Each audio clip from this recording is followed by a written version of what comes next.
Welcome back to another episode of Stand on Guard. I'm your host, David Krayden. Thank you so much for joining me today on this Friday, September 5th. Beautiful day in the Ottawa area. This is David Krayden broadcasting to you live from the Ottawa area, and it's a pleasure to be here. We have a really great show coming up for you, and I'll describe that for you in mere moments. The Prime Minister lied and his minions continue to lie. Your home is your castle. We're calling on the government to introduce and immediately pass the Stand on Guard law. But we also need to resolve to resist.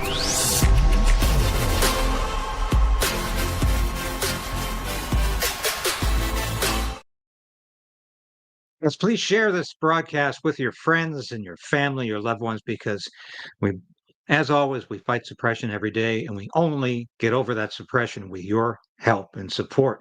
Thank you for being a supporter. Thank you for liking the station. Thank you for subscribing or resubscribing, because we've had a devil of a time recently with being unsubscribed from various folks who I think don't even know that they were unsubscribed. So my guest today is my good friend John Carpay at the Justice Center for Constitutional Freedoms. He'll be joining me about a quarter past the hour, and we'll be discussing a couple of things and then moving to Rumble at about 10:30. And of course, we'll let you know when that happens. Why are we moving to Rumble? Well, I'll explain that later. But in case you're wondering, where do I go? The information is in the description if you're watching from YouTube, and the information is in the replies or the comments if you're watching from Facebook or X. So once again, I'll explain later about why we're going to move to Rumble, but I think most of you know we're dealing with a very controversial issue, because the Justice Center for Constitutional Freedoms has just come out with a new report, and I'll let you know what it's called. At least we're not going to talk much about it yet, but it's called the Post-COVID Canada, the Rise in Unexpected Deaths. So I'm not going to say anything more about how those unexpected deaths are being attributed or why. You'll learn about that later. But this is going to be an incredible interview with a courageous lawyer who was actually just a couple of days ago, like a week before this report's going to be released, he was disbarred from the Alberta Law Society.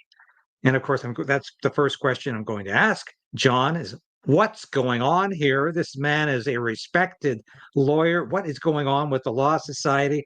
Well, he's put out a news release, and actually, we might as well show you that right now. But I want to get John's comment on it, because it's incredible what's going on right now in terms of, yeah. So here's John Carpay's statement, and like I say, when John's on the show, we'll be discussing this further. But he, Mr. Carpay acknowledged that including a judge in the surveillance was a mistake. He publicly apologized for this error of judgment. This goes back to an incident in 2021. But I'm wondering if this has more to do with this report coming out. Is it coincidental? I'm going to ask John that. So, and John Carpay's called this a vindictive abuse of process.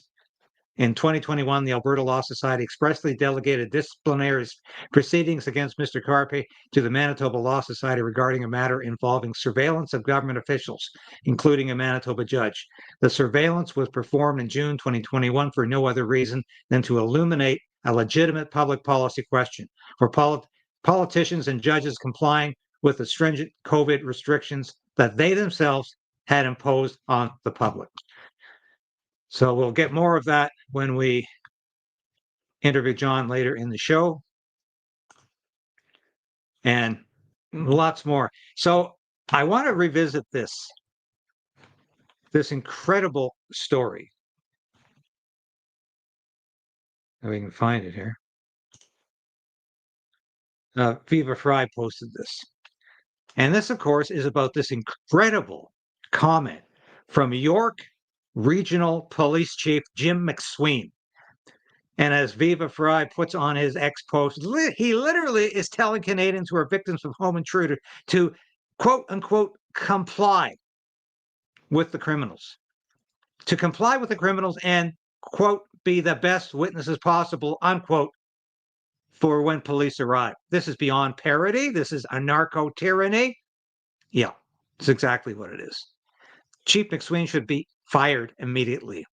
And New York Regional Police should be absolutely ashamed to call themselves law enforcement. They are criminal enablers. Now, I've got that. In fact, I want to show that clip to you because this is absolutely beyond belief. And I'm watching this and I'm saying, I can't believe it. But here's this police chief. Here he goes. Now, before I pass it over to Inspector Fiore and Detective Sergeant Boulay to provide updates on outstanding investigations, let me add this. In the unlikely event that you find yourself the victim of a home invasion, we are urging citizens not to take matters into their own hands. While we don't want homeowners to feel powerless, we urge you to call 911 and do everything you can to keep yourself and loved ones safe until police arrive and be the best witness possible. This could mean locking yourself in a room away from the perpetrators, hiding, fleeing the home, but don't engage unless absolutely necessary.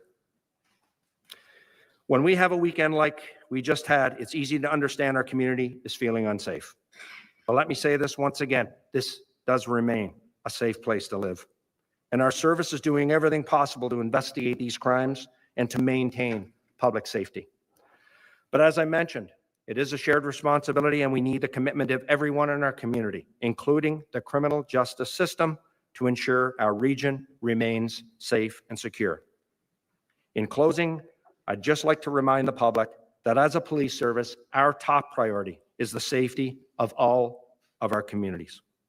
And I know that these incidents have had a devastating impact on the families involved and the broader community, but I want to be clear, we are laser focused on solving these crimes and bringing those responsible to justice while keeping everyone safe. Thank you, and I'll now turn it over to... What an incredible statement to make. And I can't watch any more of that because this is absolutely beyond reason. Aren't you sick and tired of government officials and bureaucrats? And that's all this guy is. He's a bureaucrat in a uniform. He's a clown who's saying, oh, we're laser focused on your safety. Just don't protect yourself. Wait till the cops show up 24 hours later. Maybe somebody in your family will be dead. Maybe they've taken half of your goods away. Maybe they've broken all your windows by that time. But don't protect yourself. And this guy doesn't want a law so you can protect yourself because who are laser focused. What a joke. These people, I am sick and tired of these pusillanimous, corpulent cops telling us how we should deal with things because they aren't interested. They're not interested in you anymore. They're on the side of the criminals. They're not on your side. They're not on my side. They're on the side of the criminals. And this guy should resign or be fired immediately. Remember the other cop who said, just leave your car keys by the front door so the criminals, the carjackers can easily find them, take your car, and it won't cause you any problems. They'll just steal your car and you might never see it again. But hey, don't get in their way. Just comply. These people are mad. This is madness. And by the way, wanted to share this with you. We told you this yesterday. Project 25 mastermind and the president of the Heritage Foundation was invited to speak at Mark Carney's cabinet meeting yesterday. This is Kevin Roberts, president of the Heritage Foundation. For those of you who are not aware of what the Heritage Foundation is, it's a senior advisory group to the Republican Party and to conservatives everywhere in the United States. Project 2025 is a project that was developed to look ahead in terms of how MAGA could survive and thrive in the future. It's very socially conservative. So why were they invited to join? Why were they invited to join the conversation? Because we learned last week or 2 weeks ago that the Carney government is actively seeking advice about how to deal with these right-wingers in Donald Trump's cabinet. So what happened overnight? Project 2025 architect Kevin Roberts, he's no longer attending the cabinet forum. Isn't that a shocker? So John Carpay is in the blue room right now. We'll be joining him shortly. This is, I can't wait to get this started. I just want to share this with you before we get to John, because there's a lot of talk recently about a recession being on the way. And you bet it is. You bet we are looking at a recession right now. And I think this is something we had better be prepared for, because the Carney government is spending double the rate that the Trudeau government was. Double the rate. So I'm just going to see if I can find this for you here. Here we go. Why does it only work out that they're actually getting a nominal rate of return by 4%? And, I don't really go that much about the real rate of return, because the real rate of return is basically calculated using a fake inflation number. So let's just go with the nominal rate of return for now. Okay. Trevor? Yeah. And of course, this is a critique of the CPP. And if any of you out there are independent businesses, you know how difficult it is to deal with CPP. It's like being taxed twice. Any ideas? Any ideas? You want to guess, like, why, if they get 8%, 9%, why is the retiree only going to get 4%? Josh, I'm just too flabbergasted to even take a guess as to why the annualized earnings are only 4%. I'm sure it's going to really irritate me, but let's find out. All right, here we go. Here we go. And this is the Office of the Financial Superintendent. This is the latest actuarial report. It's a big, long report. Okay. We're due for a new one at the end of the year. Probably 150 pages long.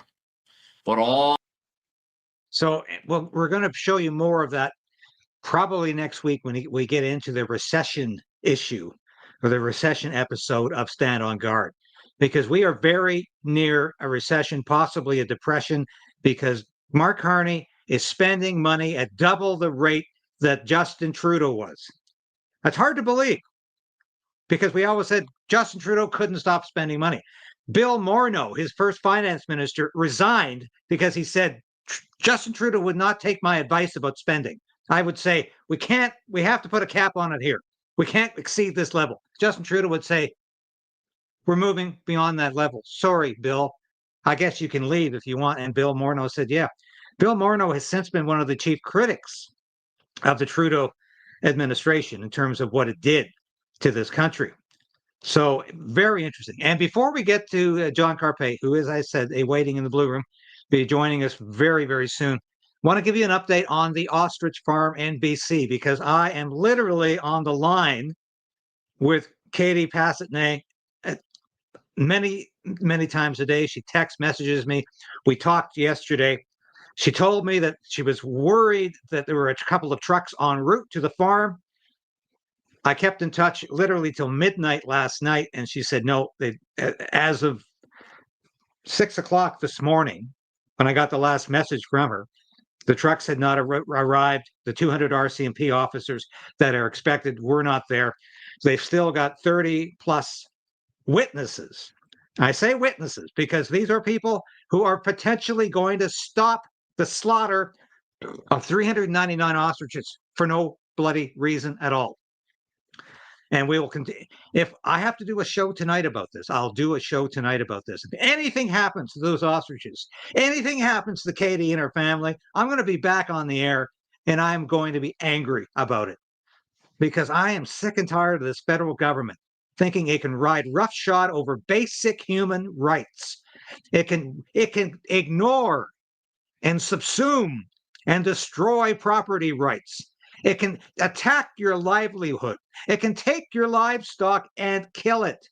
And I will be continuing to report on this, and I don't care who objects to that. Now, it's my great pleasure to introduce, again, my good friend John Carpay of the Justice Center for Constitutional Freedoms. John, thank you so much for joining me today, and it's always a pleasure. And I just have a couple of questions before we move to Rumble, because as I've said, this is the report you're coming out with is, I think, very explosive, and I'm still not sure where the parameters are on YouTube in terms of what we can talk about without earning a stripe or being demonetized or even yanked off the air at times, because those parameters have changed quite a bit lately. Because at one time, every time I mentioned COVID or pandemic, I had to say, or vaccine, I'd have to say safe and effective, even if I said it with a smirk. And YouTube is slowly moving away from that to say, yeah, I guess we could discuss it in a rational, honest way. But I'm not sure where they are yet. So when we get into the guts of this executive summary that I've been reading, we will be moving to Rumble, but it's not going to affect either of us. But wanted to ask you first and foremost about this outrageous, as far as I'm concerned, because I have the highest degree of respect for you as a lawyer and for the work you do for the Justice Center, which I think is integral to freedom in this country, because you defend the defenseless, you defend the underdogs who haven't got a wall safe full of money or a bank account with millions of dollars to go through this lawfare that the government forces people through. So I have the utmost respect for you, and I think you know that. So why is the Alberta Law Society disbarring you? I know you put out a news release, it's about a 2021 investigation, but do you think this is, is there any validity to this at all, or is this political?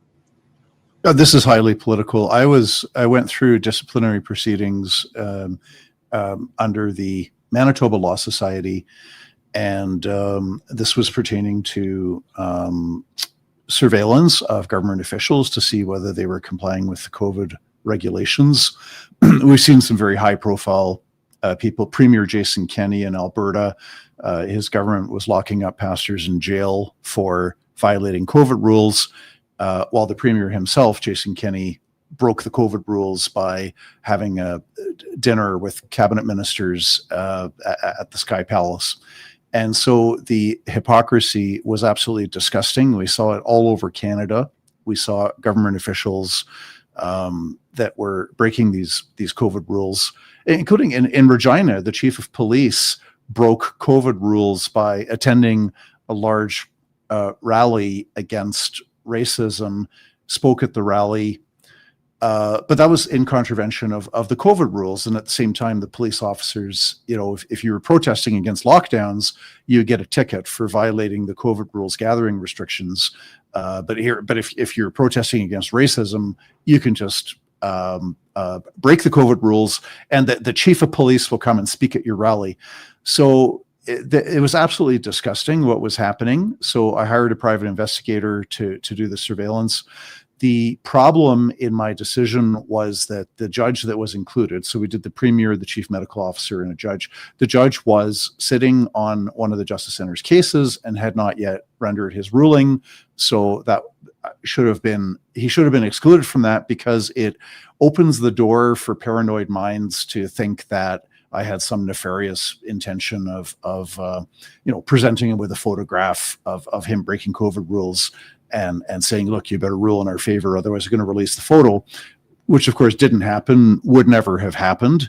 But the fact that he was still sitting on our case was a problem. So I apologize for that publicly. And this is in 2021. This is 4 years ago. So then the Law Society received a complaint against me, and they wrote to the complainant and they said, so this is the letter I'm looking at from the Alberta Law Society, said, the Manitoba Law Society is the proper jurisdiction for this investigation. The Alberta Law Society and Manitoba Law Society have agreed that the Manitoba Law Society should assume responsibility for the proceedings. Accordingly, the Alberta Law Society will not be taking any steps in relation to your complaint. Our file will be closed. And so the Alberta Law Society delegates this to Manitoba. I go through disciplinary proceedings that take 2 years. I spend $50,000 of my own money, and I didn't fundraise for that, and the Justice Center didn't pay for it. I get punished by the Manitoba Law Society. They impose a lifetime ban on practicing law in Manitoba. I was ordered to pay $5,000. After all of this is over and done with, I tendered my letter of resignation to the Alberta Law Society, where I am a member. And they responded and said, oh, we don't accept your resignation letter. We're starting brand new disciplinary proceedings over the same thing that Manitoba has already dealt with because we want to disbar you. And then, here we are 19 months later, and now they've announced to the public that they've disbarred me. But this is 19 months after I resigned, and this is in blatant violation of the letter where they put in black and white print that they've delegated this to the Manitoba Law Society to deal with. So hence I call it a vindictive abuse of process. Are you going to appeal this, John? I'm in discussions with my lawyer right now about appealing this, which would be, as far as I know, within the Law Society process itself. So I would not be going to court, but I would be appealing this internally. Does it affect your work with the Justice Center for? No, not one iota. The last time that I was in court on behalf of a client was 15 years ago. All of the Justice Center's legal cases, the last decade, have been handled by lawyers other than me. So I'm not in court. I'm not giving legal advice. So, which is why I resigned from the Alberta Law Society 2 years ago. There's no need for me to be, paying them $6,000 a year for the Law Society membership and the practice liability insurance. So no, it doesn't impact my work with the Justice Center at all. Well, that's good to hear, because this seems to me entirely political. Do you think there's any coincidence, or is there any reason? Is there any rational reason, or is this pure coincidence? This disbarment came up literally a week before this report is being released about excess deaths from COVID. No, I don't think there's a correlation, because the Law Society didn't know about the release of our report, right? Because when we release a report, it goes out by way of news release, and there's not too many people that know ahead of time that the report's coming out. So they didn't know about that. I had no idea they were releasing this decision. In fact, the Alberta Law Society didn't even have the courtesy of providing advance notice to my lawyer or myself to indicate that this would be sent out by email to tens of thousands of people at 4:11 p.m. on Tuesday, September 2nd. No notification at all. I wasn't even notified. I heard about it because these emails started to come in to me from other lawyers who are friends of mine, who they received the email about the disbarment, but the Law Society didn't even have the courtesy to notify myself or my lawyer ahead of time. They told the public about it before they even told me. So there's no correlation on the timing of the disbarment with the report on excess deaths. Okay, it just looks very suspicious, but everything does these days. I want to congratulate you on the work that you're doing and the JCCF is doing.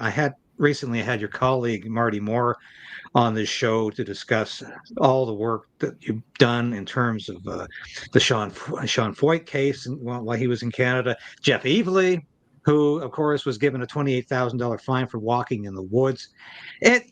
My question, and before we get into this new report, which I can't wait, but Canada seems to me to be going absolutely insane. It's crazy. Like we're living in a lunatic asylum. And I was watching this news conference with this chief York Regional Police, Jim McSween, the other day. And this, of course, was after Pierre Poilievre finally announces that the Conservative Party is going to back essentially castle law in this country. And they're calling it, and I love the title because it's the same name as my show, it's the Stand on Guard law. And I thought, hey, that sounds good. But of course, not to people like Chief Jim McSween, who has a news conference and says, hey, the next time somebody comes to your house, and this is after somebody is murdered in a home invasion in Vaughan. Some poor Muslim guy is murdered in his house in front of his kids, his family watching. And Jim McSween says, hey, it's time to comply. Just comply with these people when they come through your door. Maybe the police will arrive in time to save your life. And I'm thinking, and my question really, I know you're not involved in any of this, but are we living in an anarcho tyranny? Because somebody raised my attention to this about 6 weeks ago, and I hadn't heard this term in years, probably since I was in political science class at Carleton University. And I said, yeah, anarcho tyranny. Isn't that where a state persecutes and harasses and prosecutes its enemies, political enemies, more than it does the real criminals? It just says, hey, criminals, we'll give you jail and bail. We'll give you 3 to 4 years for murder, maybe, or maybe a judge will let you off. And home invaders, watch out. If you try to defend yourself, we're going to prosecute you. And the home invader is their secondary thought. So do you think we're living or approaching a regime in Canada that's our narco tyranny? Well, it sounds like it. It's the first time I've heard the term, but it's just pretty. There's a loss of common sense, and I mean, ultimately, collectively, we have ourselves to blame. I mean, we've had a decline in our culture in the last 40, 50, 60 years. Parents have abdicated responsibility for teaching their own children about the free society and about why our parliamentary democracy, in which the government is our servant, not our master, and in which the government respects the fundamental human rights, constitutional freedoms, civil liberties, things like free speech, religious freedom, freedom of conscience, peaceful assembly. We've lost the sense of why our free and democratic society is superior to the communists, the fascists, the national socialists, the theocrats, the woke, whatever the external. We used to understand, right, that especially World War II, we fought a war against the National Socialist Germany, fascist Italy, Imperial Japan. We understood and we believed that our democracy was actually superior to these other regimes. We won the Cold War against the Soviet Union, which the communists had no respect for property rights, for the right of parents to raise their own children, for free expression, religious freedom. So that was a tyrannical system. But now, we've got a whole generation of 20-year-olds and even 30-year-olds that just have no conception of history. They don't understand the free society. They don't understand why freedom is important. They don't understand why a free and democratic society is superior to tyranny. So I'm going a little bit beneath the surface, but from that, there's all kinds of crazy things that happen, including police saying that you should just politely cooperate with criminals when they rob you. Does Jim McSween, does this York police chief, does he even understand that by making that statement publicly, he's encouraging home invasions? Certainly. No, that's exactly it. And I think at this time, producer, we can move to Rumble. And so we're going to get into the guts of the report in a sec here, but it just amazes me because, It's not just what this York Regional Police Chief is saying. It's the walk in the woods. It's what's happened